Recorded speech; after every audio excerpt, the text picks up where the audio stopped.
આપણે કથી શરૂ થતા શબ્દો છે બરાબર, તો કથી શરૂ થતા શબ્દો છે એ વાંચવાનો પ્રયત્ન કરીશું બરાબર. તો ચાલો આંગળી મૂકીને વાંચો.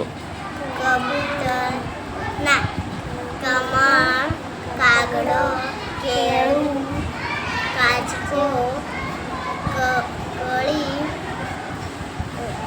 કડાઈ, કડાઈ, કિલ્લો, કેરી, કટોરો, કાકા, કબૂતર, ઊંચી, કબાટ, કાકી, કાચકો, કૂતરો, કુકડો, કરવત, કરવત, કાગળ, ટીવી, કુંભાર. કુંભાર, ચિત્ર જોવાનું.